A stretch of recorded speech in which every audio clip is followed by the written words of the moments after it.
오늘 함께 하실 성경은 출애굽기 14장 13절에서 16절입니다. 읽어주시기 바랍니다. 시작.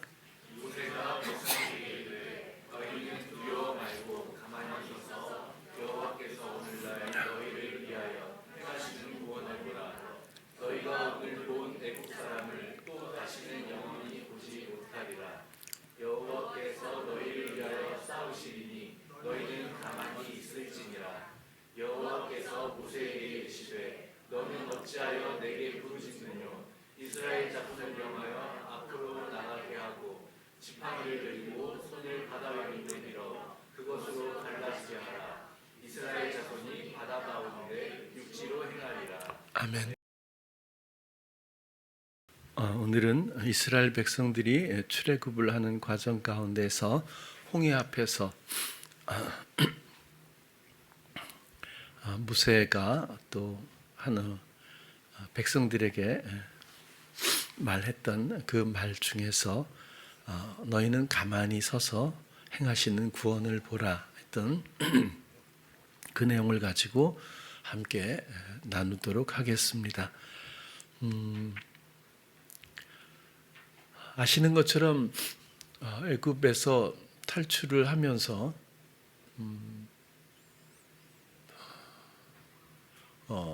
하나님은 의도적으로 바닷길로 바다 앞으로 인도를 하셨다고 해요.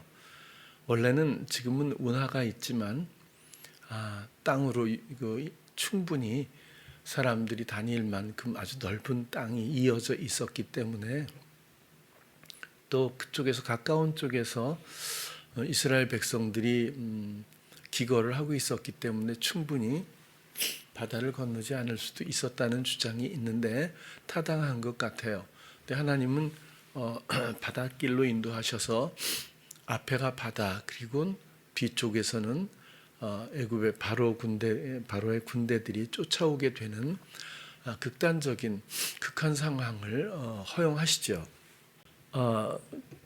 왜 하나님은 우리는 좀 뭐라고 할까요?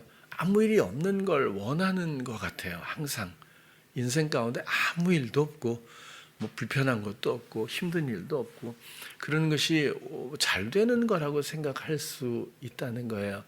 그런데 하나님이 역사하셨던 인도하셨던 모든 과정들을 보면 어느 누구도 그렇게 인도를 한 경우가 없고 뭐 에녹 정도라고 하면 모르지만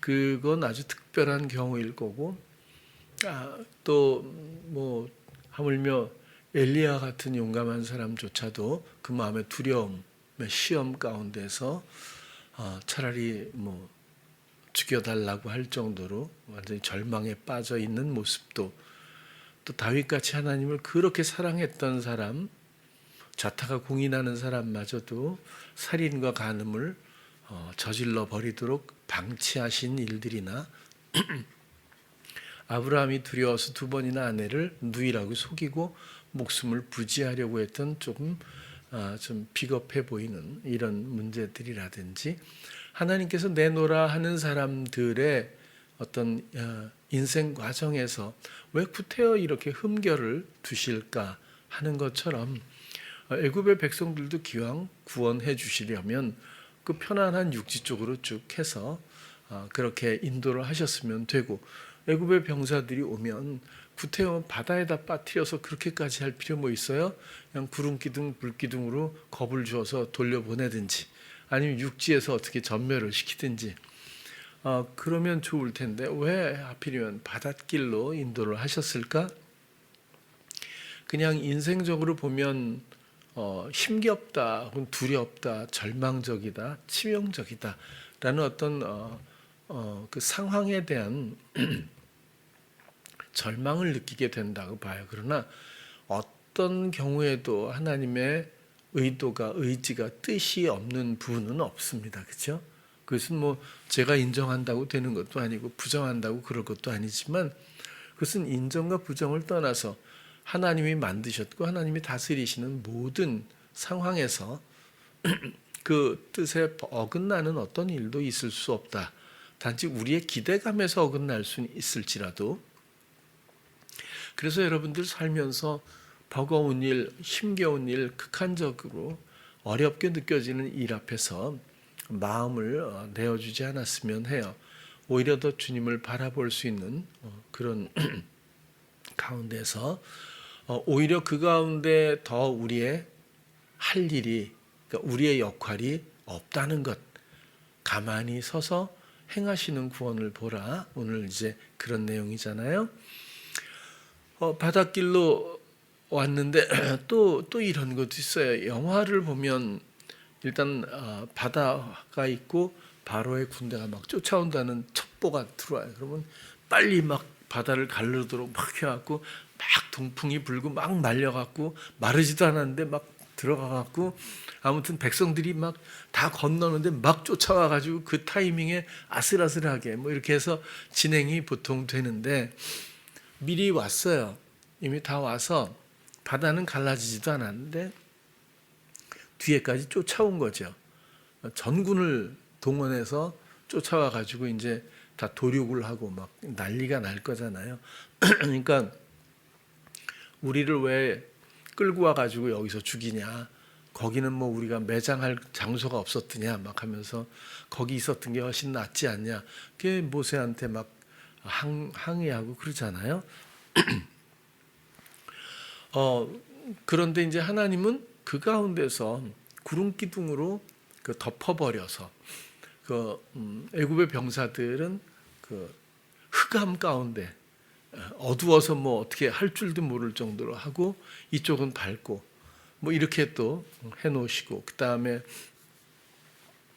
바다를 가른 후에 그들이 다 건너간 다음 그 다음에 막 또 쫓아오게 하시잖아요. 그럼 다 건너가고 바닷물을 그냥 이렇게 대강 정리한 다음에 이제 그러면 자기들이 어떻게 할 거예요? 뭐 거기 뛰어들 거예요? 어떻게 할 거예요? 그냥 가면 되는데 굳이 또 쫓아오도록 해서 바다 한가운데까지 왔을 때 또 물로 쓸어버리잖아요. 그것도 또 그냥 쓸어버리는 게 아니라 이 병거들이 아시잖아요. 병거 어떻게 생겼는지 막 바퀴들을 막 빠지게 막 해가지고 오죽하면 병사들이 하나님이 막 이스라엘 백성이 하나님이 지금 우리를 치고 있다 막 이래가지고 다들 두려워가지고 막 어수선하게 막 엉망이 된 거죠. 막 모든 것들이 군대들이 막 그런 가운데 또 수장이 되고 그러니까 하나하나 보면 어찌 보면 우리의 계획이나 우리의 생각하고는 좀 많이 다른 것 같아요. 어쨌든 그렇게 해서 이스라엘 백성들을 종노릇하던 노예 신분에서부터 구원을 탈출을 시켜주시는 그런 내용입니다. 그런데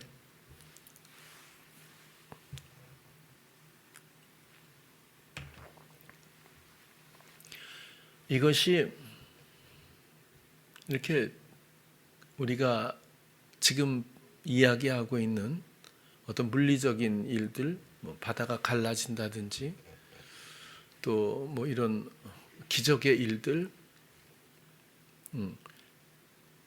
과연 이런 것들을 보고 행하시는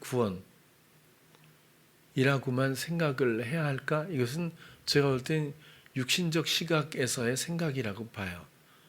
여기에는 엄청난 하나님의 영적인 교훈이 아주 정교하게 표현되어 있다고 보지 않습니까? 쉽게 말씀드리면 실마리를 홍해는 뭐죠? 그리스도의 몸입니다. 휘장이 찢어졌을 때 홍해를 이야기하듯이 그리스도의 몸을 찢어 그들을 구원해 주었다. 구출했다. 그런 뜻이잖아요. 그러면 행하시는 구원이 바다가 갈라지는 기적을 바라보라는 뜻인가요? 그렇게 해서 무사히 건너고 애굽 병사들은 물에서 수장되는 이런 어떤 극적인 또 가시적이고 물리적인 이런 기적의 상황들을 가만히 보고 하나님의 행하시는 구원이라고만 여겨야 할까요? 당연히 영적으로 우리가 생각해 볼 필요가 있다는 거예요. 그것은 예수 그리스도의 몸입니다. 그렇지만 좀 더 면밀하게 보면 하나님 자신의 몸이죠. 하나님이 몸을 입고 이 땅에 오신 거잖아요. 그리고 자신의 몸을 찢어서 우리를 구원하신 일입니다. 그렇다면 그 몸을 왜 찢었을까? 왜 구태여 이렇게까지 해야 하는 걸까? 그런 거죠. 말은 그냥 땅으로 해서 이런 구원이 이루어지는 것이 아니라 우리의 영적인 구원은, 우리 모든 인생들의 영혼들의 구원은 반드시 몸을 찢듯 바다를 갈라서 거기를 갔어야 했기 때문에 이렇게 당연히 인도를 했다고 보여지는 거고요. 그다음 애굽에서 노예 생활할 때는 탈출의 여지가 없다고 우리가 알고 있잖아요. 절망적인 상태입니다. 어떻게 할 수가 없는 거죠. 바로도 하나님이 다스려서 9번이나 번복하면서 그들이 광야로 나가는 것을 떠나는 것을 허락지 않다가 나중에 장자의 죽음, 그 마지막에 그렇게 해서 허락을 하고 결국 이렇게 되는데,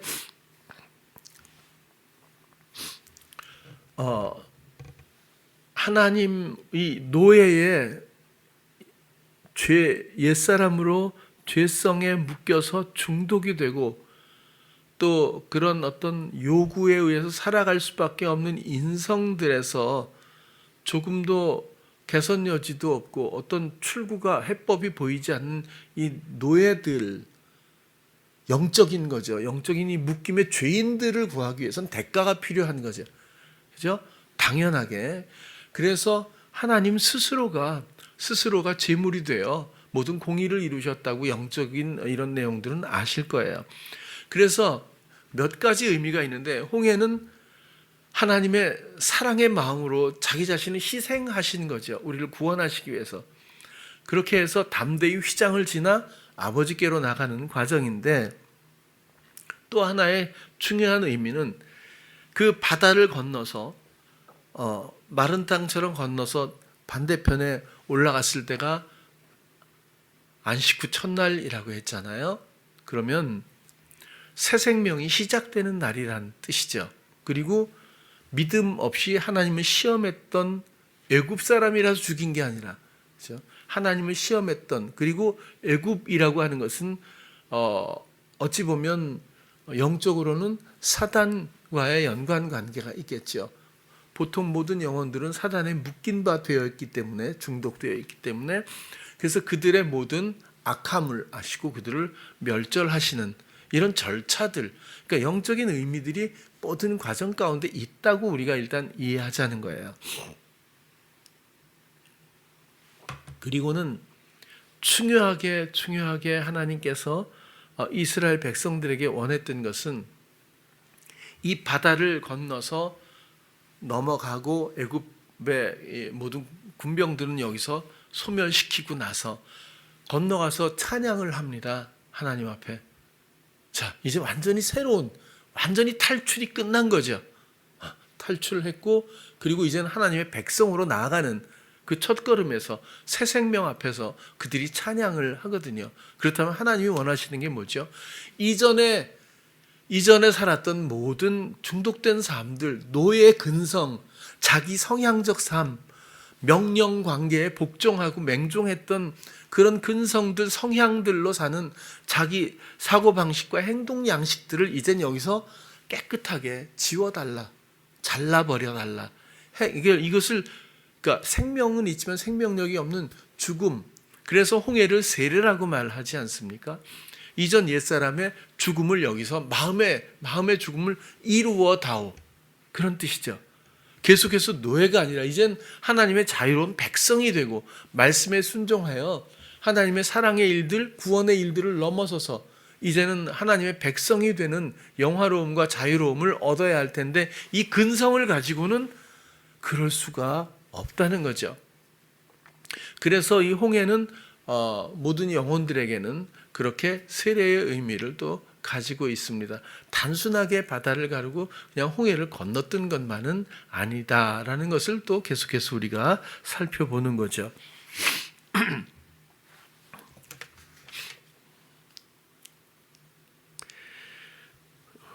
이것은 홍해를 건너 광야로 또 약속의 땅 가나안으로 그리고는 하나님이 원하셨던 것은 그들이 하나님의 말씀에 순종하여 하나님의 백성이 되고 그들에게 하나님이 되고 하는 하나님의 나라에 대한 건데, 영적으로는 우리가 옛사람으로 살다가 이제 그리스도를 만나 그리스도의 희생에 힘입어 담대히 하나님 앞으로 휘장을 지나 하나님 앞으로 나아가 대면하여 이야기하는 관계의 화목, 그리고 그 말씀을 기뻐하여 순복하는 그런 하나님의 자녀로서의 그런 과정이 영적으로 의미가 있고 또 일치한다고도 생각이 듭니다.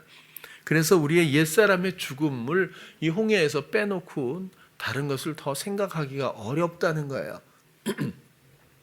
하나님은 자기 몸을, 자기 생명을 아끼지 않고 내어주심으로 말미암아 우리에게 구원의 길을 여셨어요.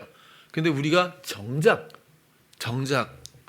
옛사람의 죽음이 없다면 이것은 일치되지 않는 의미이고 또 하나님의 사랑의 일 앞에서 정말 부끄러운 일이 아닐 수가 없죠.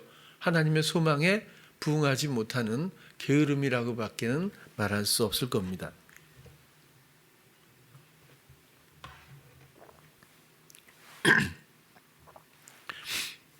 우리가 어렸을 때부터 보면 많은 사람들이, 제가 그렇게 많이 얘기하잖아요. 여러분 잘못으로 듣지 마세요. 뭐 내가 그럼 잘못했나 이렇게 듣지 마세요. 그건 아직도 노예 관계에 있는 그런 성향에서 들려오는 소리일 거예요. 무슨 얘기냐면 우리들은 좋든 싫든 간에 어떤 성향이 아직도 많이 남아 있어요. 마음으로는 하나님을 사랑하는 거 다 알죠. 그러나 이 성향적인 영향력마저도 우리가 깨끗하게 잘라야 한답니다. 그것이 가만히 서 있는 거예요. 그것이 어렸을 때 형성된, 그러니까 손수건 돌리기 할 때 누가 그 손수건을 뒤에 놓으면서 툭툭 치면서 네 뒤에 놓게 이렇게 하는 이런 게임은 없어요. 가능하면 상대가 모르게 놓는 게 재미있다고 해야 되나? 아무튼 잘 하는 거죠. 그게 마찬가지예요. 어렸을 때 손수건이 엄청 쌓여 있는 데들 언제 놓여져 있는지도 모르게 우리는 계속 숙제를 풀듯이 우리는 순례가 또 되는 거고 또 그 영향력을 가지고 또 맹종하듯이 그렇게 말하고 행하고 그 끌려가는 그 관계 가운데 살면서도 모르거든요. 이제 우리는 하도 내면에 대해서 다루어왔기 때문에 본인에 대해서 어느 정도는 이제 인식할 정도는 되지 않았을까 싶어요, 다들. 그러나 이것을 잘못이라고 이것을 판단하고 이것을 정죄하자는 얘기가 절대로 아닙니다. 이것을 이런 게 다 있으니까.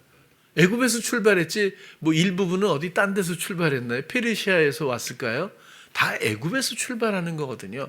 노예에서 출발했다는 거죠.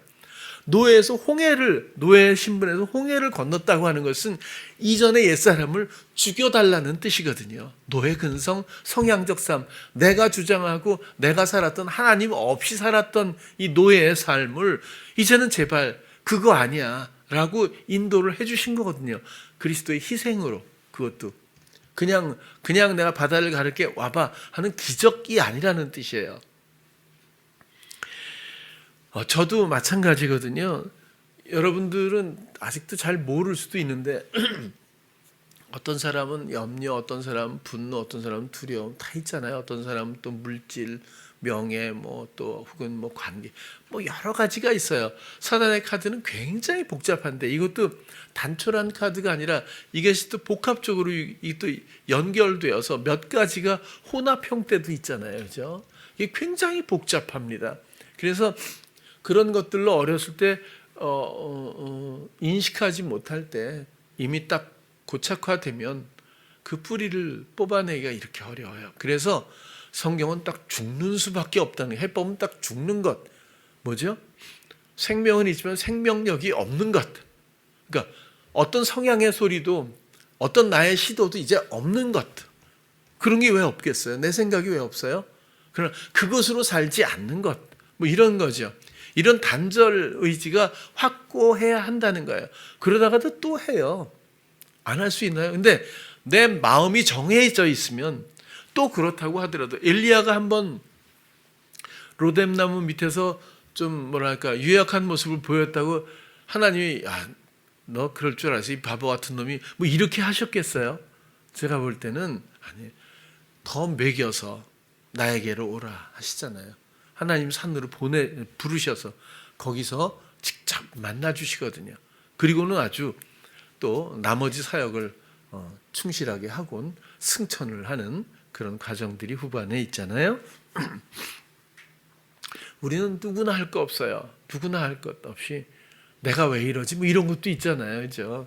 우리가 형성돼 버린 걸 내가 의지적으로 내가 원해서 된 것이 하나도 없어요. 그러니까 노예죠.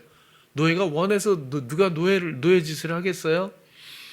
이런 성향으로부터 구원하신 분이 예수 그리스도잖아요. 영적으로 우리를 구원하신 거잖아요. 그 생명도 아끼지 않고 구원하셨는데 이제는 그 구원의 길로 나가야 할 텐데 대신 한 가지 조건이 있다는 거예요. 옛사람을 제발 이 물무덤에서 묻어다오. 너희들은 이 홍해를 지나면서 이건 물무덤이야. 여기서 다 죽었어. 이전의 사람은 죽었어. 이제는 하나님의 말씀에 순종하고 하나님의 사랑에 인도하심과 헌신하심 그 다스림 가운데 사는 하나님의 백성이자 자녀야. 모든 순간 함께 걸으며 함께 이야기하자. 그렇죠? 함께 나의 지혜를 듣고 기뻐하고 함께 이를 멍에를 메고 하며 세상을 가더라도 내가 영혼들을 사랑하고 이끌려고 하는 많은 일들에 너와 함께 하면 좋지 않겠니? 라는 정도로 우리가 이해를 하면 어떨까 싶은 거예요. 저도 이제 나이가 많이 먹어서 그렇지 미가엘에 오기 전에 여러분들 만나기 한 25, 6년들 그 전까진 아주 그 험악한 세월을 많이 살았어요. 경험을 많이 했죠. 근데 저 스스로도 제 안에 어떤 것이 있는지 잘 몰랐어요. 어떤 개념들은 뭐 사회생활하면서도 배우기도 하고 어떤 것은 어리석은 또 철없는 어떤 그런 시도 가운데서 또 배운 것도 있고 뭐 또 내 안에 어떤 성향적 속성이 있었는지 뭐 이런 것들도 잘 몰랐어요. 근데 나는 모르지만 하나님의 인도하심 가운데서 전혀 다른 장르의 어떤 환경을 맞이하며 극한 상황을 뚫고 나가다 보니까 그런 것들이 다 정화되더라고요. 그리고 바른 이해가 가능하고 그리고서는 씻겨진 모습, 마음을 그때는 좀 이해하게 된 것 같았어요. 그러니까 꼭 하나님은 무엇이 잘못됐기 때문에 그것을 조명해서 그것을 고치려고 하신다기보다는 나의 문제는 이런 문제인데 이렇게 인도하셔서 이런 것뿐만 아니라 이렇게 해결하시는 여러 가지 경험들이 있었던 것 같아요. 제가 볼 때는 여러분들 안에 우린 다 애굽에서 출발했어요. 애굽의 부산물들과 영향력들이 아직도 있다고요. 충분히 있을 수도 있어요. 그걸 잘못됐다 이렇게 하지 말고 부디 그냥 여러분 가만히 서서 이게 그냥 가만히 서서 바다가 갈라지는 거 구경하자는 거 아니잖아요. 그렇죠? 가만히 서서를 육신적으로 보면 바다도 갈라지고 막 동풍이 불어서 말리고 막 이렇게 막 어마어마한 일들이겠죠. 그때 우리가 할 수 있는 일이 뭐 있죠? 어차피 그렇죠? 행하시는 구원을 보는 건데 이 가만히 우리의 역할이 없다는 뜻으로 보면 어찌 보면 모든 순간 우리의 구원받은 백성의 길 가운데서는 아직도 건재하게 회방과 시험들이 난무해요. 그렇죠? 우리를 넘어뜨리기 위해서 우리가 가만히 서서 서 있기만 하는 것이 아니라 하나님의 행하시는 나를 향한 생명도 아끼지 않는 구원의 인도하심을 보기 위해서는 제가 볼 때 가만히 서서라고 하는 건 행동적인 것만이 아니라 우리의 어떤 생각도 시도도 그 어떤 마음의 요구도 원함도 없이 아무것도 어떤 설정도 없이 오직 하나님의 하실 일을 바라보았으면 그런 뜻으로 우리 한번 이야기하면 어떨까 싶은 거예요.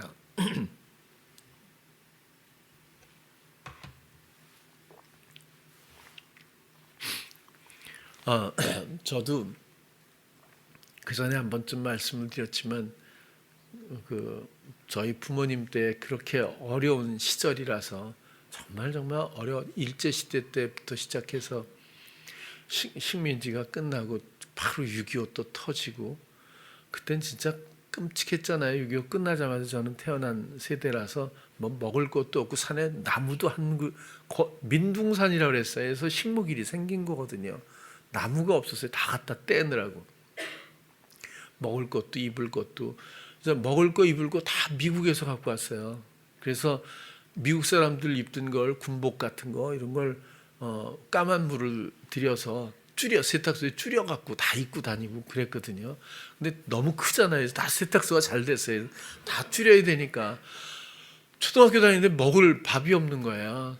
도시락이라는 걸 어떻게? 그러니까 미국에서 이런 옥수수 빵을 공습을 해가지고 그걸 또 학생들마다 배식을 애들은 왜 이렇게 많은지 3부까지 있었어요. 초등학교가 우리는 그래가지고 뭐 아무튼 저도 그 당번을 많이 했다 그랬잖아요. 찌끄러기가 남는 게 무지 많거든요. 그래서 그걸 모으면 엄청 많아요. 그래서 그거 아주 특혜인데 그래서 그걸 반마다 다니면서 이렇게 나무 상자에 이렇게 카스테라 같은 거인데 옥수수로 만드는 거예요. 그걸 싸가지고 하나씩 딱 나눠줘요. 딱 나눠주고 이제 그러고 나면 거기 많이 남아. 이제 그럼 또 몇 사람이 당번들끼리 모여서 아무튼 뭐 그건 그거고.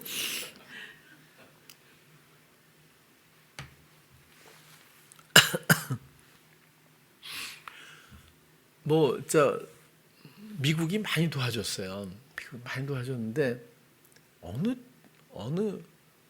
시절부턴가 뭐 양키 고홈이죠. 진짜 미국 놈들 물러가라 뭐 이렇게 하고 막 굉장히 미국을 욕하는 어떤 부류의 사람들이 나타나서 이해가 안 갔다. 전 이제 이해가 안 갔어요. 저 사람들 왜 그러나? 미국은 좋은 나라인데 뭐 이런. 아무튼 뭐 그건 그거고 어린애 때 이야기니까 그렇게 어려운 시절에 갈등도 많고 건강 관리 이런 것도 안 돼요. 그래서 참 단명하신 분들도 많고 저희 아버님도 50에 소천을 하셨거든요. 근데 제가 태어나서 처음 본 게 어머니가 이제 매를 맞는 그런 장면 그리고 그걸로 안 끝나고 계속해서 그런 것들이 계속 어렸을 때 이어지다 보니까 강력하게 심겨진 게 있었어요. 남자는 나쁘고 다 여자는 불쌍해 이런 거죠. 거기서부터 연민이 제가 형성돼 가지고 어쩔 줄 몰라 했어요. 진짜 어쩔 줄. 제가 8군에 있을 때 요즘에는 모르겠어요. 근데 옛날엔 다 잡혀온 사람이거든요. 고등학생들 이런 애들도 다 1인당 4만 원씩 하고 잡혀온 애들 팔아먹고 그래갖고 다 그 양색시들을 하잖아요. 잡혀올 때마다 마음이 얼마나 아픈지 뭐 이런 뭐 몸을 팔고 이런 관심이 아니라 어떻게 하면 저 아이를 불쌍한 아이를 여기서 탈출시킬까 이걸로 제가 밥도 제대로 못 먹고 한 3년을 지냈다고요. 진짜 한 사람 한 사람. 그래서 군산에 있을 때는 승이라는 아직도 기억이 나네. 여자아이를 17살 먹은 거예요. 얼마나 불쌍해 이게. 그래가지고 불러다가 딱 얘기를 해서 주소도 알고 편지를 썼어. 그래갖고 집에다 오빠가 왔어. 군인이더라고요. 딱 왔어. 그래서 얘가 이렇게 돼서 여기 있다고 지금. 그래가지고 얘를 어떻게든지 탈출시켜야 된다는 거지. 하고 막 했더니 그 오빠가 왔다가 가면서 뭐라 그러지? 얘 좀 잘 부탁한다. 그러고 가더라고요. 뭐 진짜 띵한 거지. 개념이 너무 다른. 이거 뭐 또 뭐 동천에 있을 땐 정말 그 고등학교 1학년 3명이 잡혀와가지고 책가방하고 교복 입고 2명은 그 밤에 도망가고 그러니까 한 명이 너무 그냥 그 두들겨 맞고 그 다음에 옷 입혀가지고 이렇게 마스카라 이렇게 붙이고 그러면 이렇게 클럽에다 앉혀놓으면 무서우니까 막 울면 까만 게 이렇게 막 내려오면 또 이렇게 데려다가 뒷골목에서 막 두개 패고 그다음에 세수시켜서 또 갖다 놓고 계속 이런 식이고. 그러니까 걔를 또 빼내려고 제가 뭐 안 만난 사람이 없었어요. 그냥 만나가지고 어떻게 근데 그때 그 탈출에 성공시켰으면 저는 이 세상 사람이 아니었을 거예요. 그 조직들이 범죄 조직들이 엄청나잖아요. 근데 그런 건 신경도 안 쓰고 어떻게 해서 불쌍하다는 생각 때문에 이렇게 기억나는 사람들이 굉장히 많아요. 제가 진짜 예진 씨도 있고 노랑머리도 있고 뭐 굉장히 에리 씨도 있고 굉장히 이 사람들 진짜 왜 그런 생각이 끌려다니니까 다들 쟤 좀 이상하다는 거예요. 날 보고. 근데 난 이상한 줄 몰랐거든요. 근데 이런 것들이 정말 나이를 한참 먹고 나니까 얼마나 정말 순진하고 철없는 것인지 나중에야 좀 알겠더라고요. 우스운 얘기로 저의 어떤 성향적인 일부분 얘기를 했지만 그런 것뿐이겠어요. 정말 철없고 어리석고 그리고 후회되고 하는 일들도 너무 많았고 그리고 정말 사람은 별것 아니구나 이런 것 중에서 제가 미가엘에 처음 와서 한 얘기 중에 내가 할 수도 없고 해서도 안 된다는 것 이런 얘기를 자주 했었어요. 정말 자신감 있다 이러면 아직 좀 더 살아보면 알 것 같은데 우리들 마음속에 사로잡힌 어떤 사고방식이 있을 거예요. 성향도 아직 건재할지도 몰라요. 그런 것들이 우리들을 이끌지 않았으면 좋겠어요. 그런 것들이 우리를 결국 애굽으로 돌이키게 하고 마음만이라도 말이에요. 그리스도의 생명으로 우리가 탈출을 해놓고도 또 애굽의 그 속성대로 살아감으로 또 자기가 추구하고 또 자기가 원하는 것을 하나님의 말씀보다 하나님의 사랑보다 그런 쪽에 관심을 갖게 되다 보면 또 노예로 돌아가 버리고 말잖아요. 그래서 홍해를 건너면서 완전한 자기 죽음을 하나님은 원하셨다라고 그렇게 보여져요. 제가 좋아하는 임페리얼스라고 하는 그룹의 그 곡 중에 물무덤이라고 하는 그 곡이 있잖아요. 그걸 한번 오랜만에 읽어봐 드릴게요. 는 진짜 임페리얼스를 왜 좋아했냐면요. 83년도인가 이게 찬양 이런 밴드들을 좀 하면서 이렇게 좀 제가 원하는 음악들이 그때는 없었어요. 뭐 굉장히 좀 옛날 가스펠이라고 하는 그런 우리나라에서도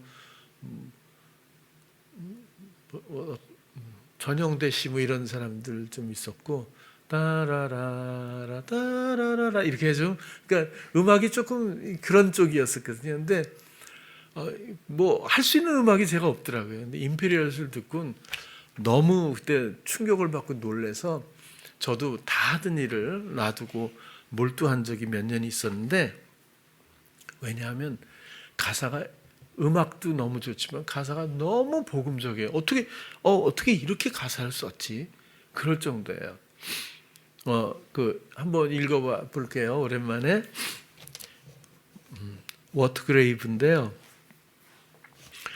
오늘 내 안에서 자비로운 죽음이 행해졌습니다.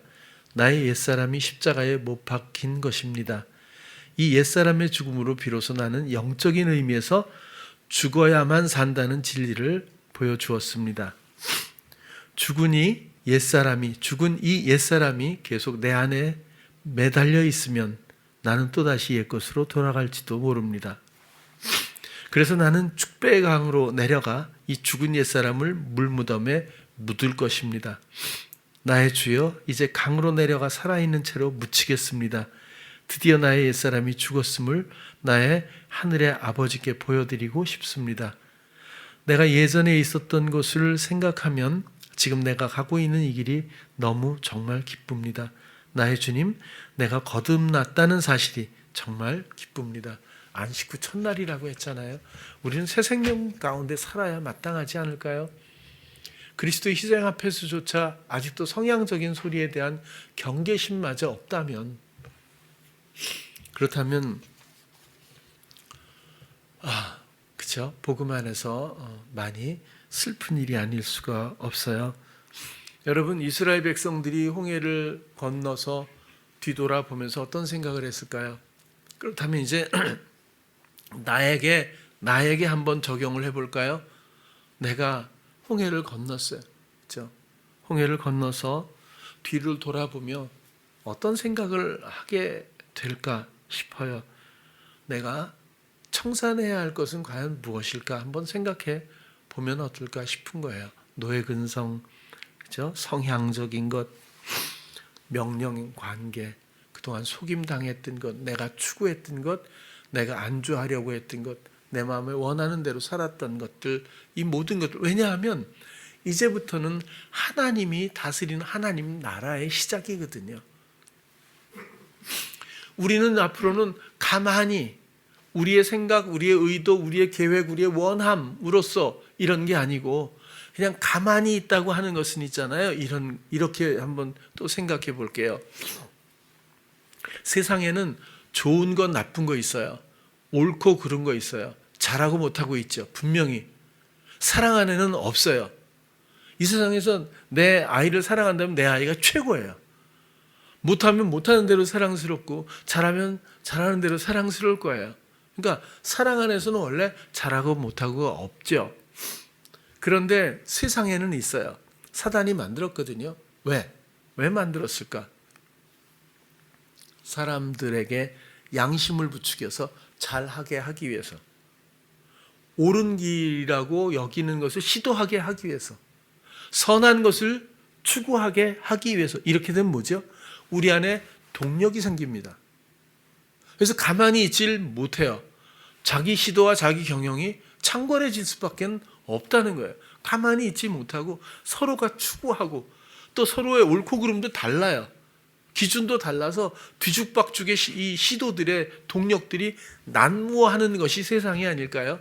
가만히 어떤 생각도 마음의 원함도 어떤 기준도 없이 하나님의 사랑을 바라볼 수만 있다면, 그분의 생명도 아끼지 않는 그 사랑이 홍해뿐만이 아니라 이제부터 말씀의 순종, 멍에를 함께 매는 실질적인 삶의 모든 인도하심, 다스리심, 우리가 빨리 생각하고 빨리 결론을 내리고 빨리 시도하기 전에 멈췄으면 좋겠어요.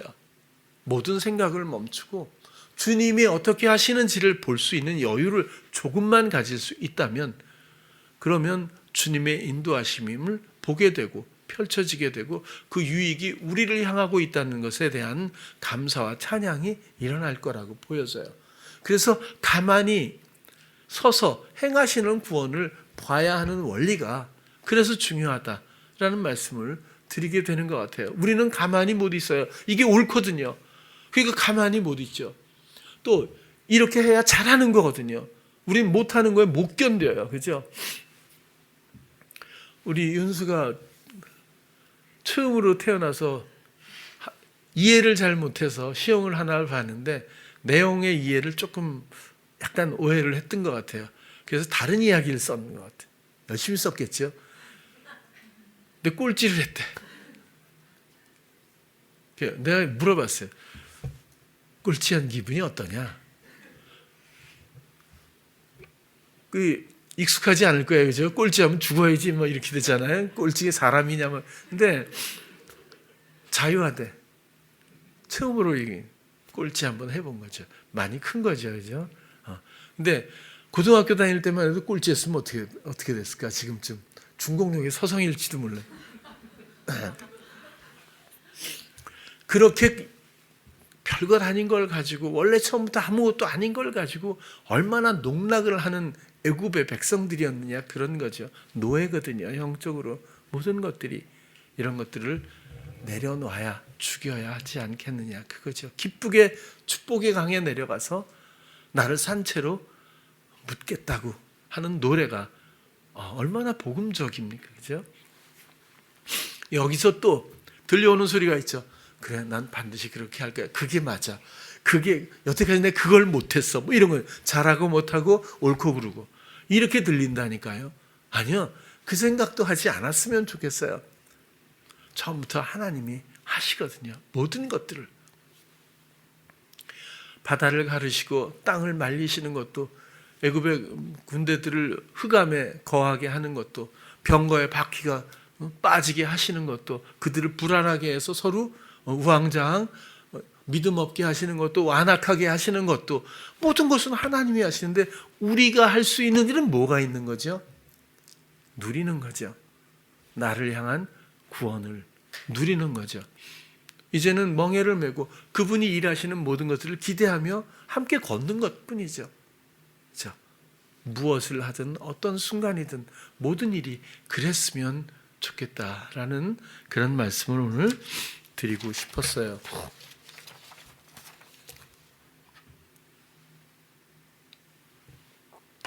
여러분, 새해입니다. 뭐 목표 있으세요? 또 계획도 좀 세워놨나요? 또 올해는 분명히 뭔가 이루어야 할 것들도 좀 있나요? 주님 앞에서 단순히 우리의 소망으로 그런 관계에서 이야기 되었으면 좋겠어요. 나 홀로 생각해서, 나의 어떤 의지에서, 열정에서부터 부추김이 되지 않기를 바라는 거죠. 올해도 여지없이 사랑의 일들은 충만하게 풍성하게 이어질 겁니다. 그런 모든 것들을 가만히 서 있지 못하는 그게 문제죠. 아무 생각 없이 주님만을 바라볼 수 있는 가만히 서 있는 우리의 마음과 생각이 문제겠지요. 우리가 가만히 있지 않으면 어떻게 되는 걸까요? 그렇죠?